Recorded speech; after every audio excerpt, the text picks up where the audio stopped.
Assalamualaikum warahmatullahi wabarakatuh. Perkenalkan, nama saya Dian Cahyati dengan NIM 250301010060.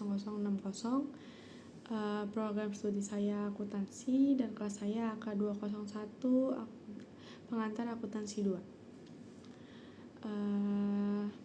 Selamat siang semuanya. Pada kesempatan kali ini saya akan membahas mengenai akuntansi investasi, khususnya mengenai investasi jangka pendek, investasi saham, penilaian investasi, serta bagaimana investasi tersebut dicatat dan dilaporkan dalam laporan keuangan. Ketika mendengar kata investasi, mungkin yang pertama kali terbayang adalah membeli saham atau menempatkan uang dengan tujuan mendapatkan keuntungan. Namun, dari sudut pandang akuntansi, pembahasannya tidak terhenti pada kegiatan membeli dan menjual. Setiap investasi yang dimiliki perusahaan harus melalui proses pengakuan, pengukuran, pencatatan, hingga pelaporan agar informasi yang disajikan dalam laporan keuangan sesuai dengan kondisi perusahaan. Pertama, kita perlu memahami terlebih dahulu apa sih yang dimaksud dengan investasi. Secara sederhana, investasi adalah penempatan dana atau sumber daya dengan tujuan memperoleh manfaat ekonomi di masa yang akan datang. Manfaat ekonomi tersebut dapat diperoleh dalam beberapa bentuk. Pertama adalah bunga, misalnya pendapatan yang diperoleh dari instrumen investasi tertentu. Kedua adalah dividen, yaitu bagian laba yang dibagikan perusahaan kepada pemegang saham. Ketiga adalah capital gain, yaitu keuntungan yang dapat diperoleh ketika investasi dijual dengan nilai yang lebih tinggi dibandingkan nilai tercatatnya. Selain mencari keuntungan, investasi juga dapat dilakukan untuk tujuan strategis perusahaan. Dari sisi akuntansi, semua investasi tersebut harus melalui proses pengakuan, pengukuran, pencatatan, dan pelaporan secara tepat. Lalu, mengapa sebuah perusahaan melakukan investasi? Ada beberapa alasan. Yang pertama, untuk memanfaatkan kelebihan kas. Perusahaan terkadang memiliki dana yang belum digunakan untuk kegiatan profesional. Dari dana tersebut hanya menganggur. Perusahaan dapat menempatkannya pada instrumen investasi tertentu. Kedua, untuk memperoleh pendapatan, misalnya berupa bunga atau dividen. Ketiga adalah mendapatkan capital gain, yaitu keuntungan dari kenaikan nilai investasi. Keempat, berkaitan dengan likuiditas. Beberapa investasi dipilih karena relatif mudah dicairkan kembali ketika perusahaan membutuhkan dana. Dan kelima adalah tujuan strategis. Perusahaan dapat melakukan investasi pada perusahaan lain untuk membangun hubungan bisnis atau memperoleh kepentingan tertentu. Jadi tujuan investasi tidak selalu hanya mengejar keuntungan jangka pendek, tetapi dapat disesuaikan dengan kebutuhan dan strategi perusahaan. Selanjutnya adalah investasi jangka pendek. Investasi jangka pendek merupakan investasi yang umumnya dimiliki dalam periode relatif singkat dan memiliki tingkat likuiditas yang cukup tinggi. Artinya, investasi tersebut relatif mudah diperjualkan atau dikonversikan kembali menjadi kas. Tujuan utama biasanya adalah mengelola kelebihan kas sementara sekaligus memperoleh potensi keuntungan. Contoh investasi jangka pendek dapat berupa deposito jangka pendek, surat berharga, obligasi tertentu, maupun saham yang dimiliki untuk tujuan perdagangan.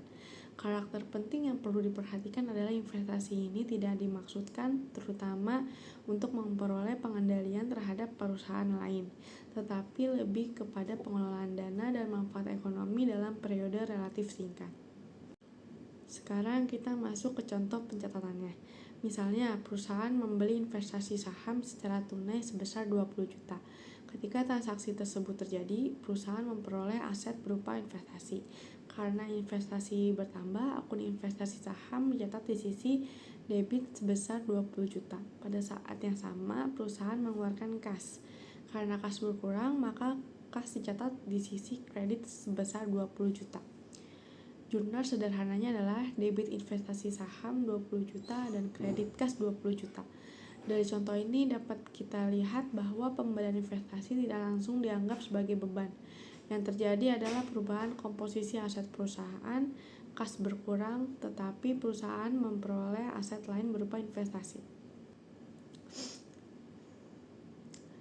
Salah satu bentuk investasi yang sering kita temui adalah investasi saham. Ketika perusahaan membeli saham perusahaan lain, perusahaan tersebut memperoleh kepentingan ekonomi. sesuai dengan saham yang dimilikinya.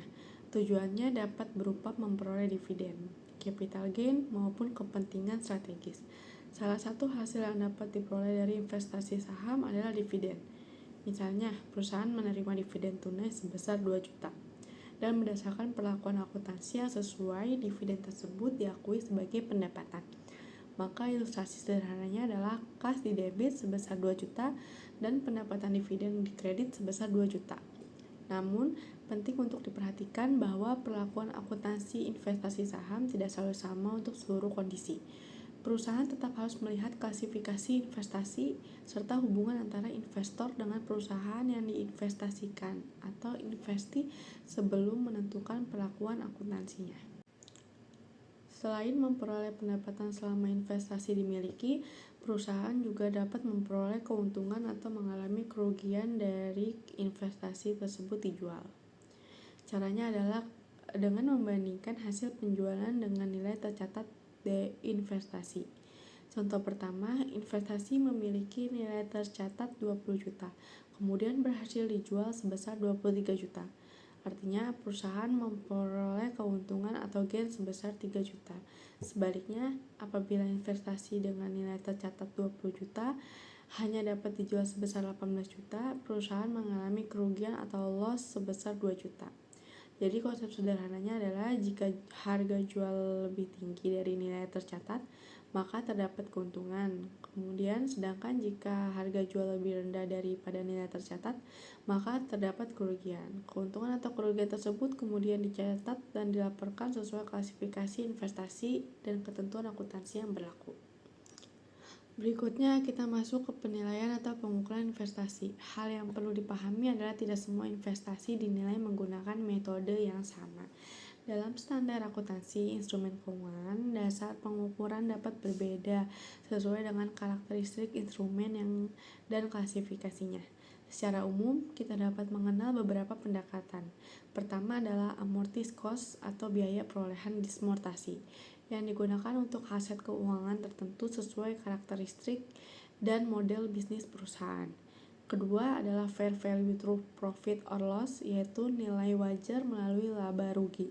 Pada klasifikasi ini, perubahan nilai wajar diakui melalui laba rugi. Ketiga adalah fair value through other comprehensive income atau nilai wajar melalui penghasilan komprehensif lain, di mana perubahan nilai tertentu diakui melalui penghasilan komprehensif lain sesuai ketentuan yang berlaku. Jadi, perusahaan tidak dapat menentukan metode penilaian hanya berdasarkan keinginan sendiri. Klasifikasi investasi menjadi dasar penting dalam menentukan bagaimana investasi tersebut diukur. Salah satu konsep penting dalam penilaian investasi adalah fair value atau nilai wajar. Secara sederhana, nilai wajar menggambarkan harga yang berkaitan dengan transaksi teratur antara pelaku pasar pada tanggal pengukuran. Contohnya, pada awalnya suatu investasi memiliki nilai tercatat sebesar 20 juta. Kemudian pada tanggal pelaporan nilai wajarnya menjadi 22 juta. Artinya terdapat perubahan nilai sebesar 2 juta. Tetapi perubahan 2 juta tersebut tidak otomatis selalu dicatat dengan cara yang sama. Apakah perubahan tersebut masuk ke laba rugi atau penghasilan komprehensif lain akan bergantung pada klasifikasi instrumen investasi tersebut. Penggunaan nilai wajar penting karena dapat membantu laporan keuangan memberikan gambaran nilai investasi berdasarkan kondisi yang lebih aktual. Setelah investasi dicatat dan dinilai, tahap berikutnya adalah pelaporan dalam laporan keuangan. Informasi mengenai investasi dapat muncul pada beberapa bagian. Pertama adalah laporan posisi keuangan. Di sini investasi disajikan sebagai aset dan diklasifikasikan sesuai ketentuan yang berlaku. Misalnya sebagai aset lancar atau tidak lancar. Kedua adalah laporan laba rugi dan penghasilan komprehensif lain. Pada bagian ini dapat disajikan pendapatan investasi, keuntungan atau kerugian, serta perubahan nilai tertentu sesuai dengan klasifikasi instrumennya. Ketiga adalah catatan atas laporan keuangan. Catatan ini penting karena memberikan informasi yang lebih lengkap. Misalnya mengenai kebijakan akuntansi, dasar pengukuran investasi, risiko instrumen keuangan, dan informasi lain yang diperlukan oleh pengguna laporan keuangan. Jadi pelaporan investasi bukan hanya menunjukkan satu angka, tetapi juga memberikan informasi mengenai bagaimana angka tersebut diperoleh dan bagaimana karakteristik investasinya.